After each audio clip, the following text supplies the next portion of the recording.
గురుగారు నమస్కారం. గురుగారు, మనకి ఆషాఢ మాసం శుక్లపక్ష ఏకాదశి రోజున మనం తొలి ఏకాదశిగా జరుపుకుంటూ ఉంటాము. ఈ తొలి ఏకాదశి యొక్క ప్రాముఖ్యత ఏంటి? ఇప్పుడు ఆషాఢ మాసంలో వచ్చేటువంటి తొలి ఏకాదశి నాడు ఆయన యోగ నిద్రలోకి వెళ్తాడు.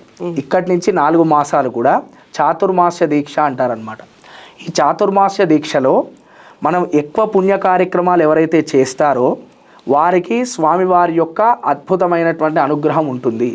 ఈ రాక్షసులు దేవతలందరూ కూడా బాగా ఫైటింగ్ జరిగేటువంటి సమయం అనమాట. ఎందుకంటే రాక్షసులందరూ స్వామి పడుకున్నారని చెప్పి ఇప్పుడు అందరి మీదకి వస్తుంటారనమాట. అప్పుడు మనం పుణ్య కార్యక్రమాలు చేసినట్లయితే కనుక ఆ పుణ్య కార్యక్రమాల ద్వారా వీళ్ళ నుంచి మనం బయటపడి మనకు పుణ్యం వచ్చి ఆ రాక్షసుల ద్వారా దోషం ఉండదు అని చెప్పి ఈ చాతుర్మాస్య దీక్ష పెట్టుకొని స్వామి నిద్ర లేచేంత వరకు కూడా చాతుర్మాస్య దీక్షలో ఉండి ఆయన నిద్ర లేచిన తర్వాత వ్రతోద్వాసన చేస్తాం మనం అందరం కూడా.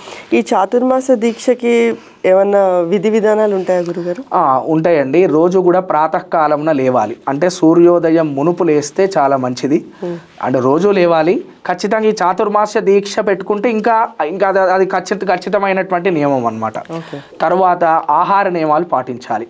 ఎక్కువ మసాలా ఫుడ్స్ తినటం కానీ, తర్వాత ఒక పూట భోజనం చేస్తే మంచిది. అధోశయనం అంటే కింద పడుకోవాలి. అలాగే స్వామివారి యొక్క స్మరణ ఏదన్నా నామం ఒకటి పెట్టుకొని రోజు ఈ 4 మాసాలు కూడా నిరంతరం జపం చేస్తూ రోజు భగవతారాధన చేస్తూ ఎవరైతే ఈ 4 మాసాలు గడుపుతారో వారికి తప్పకుండా విష్ణు సాయుధ్యం కలుగుతుంది అని మన శాస్త్రం చెప్పింది. ఈ యొక్క నియమాలన్నీ కూడా అందరూ తప్పకుండా ఆచరించాలి. ధన్యవాదాలు.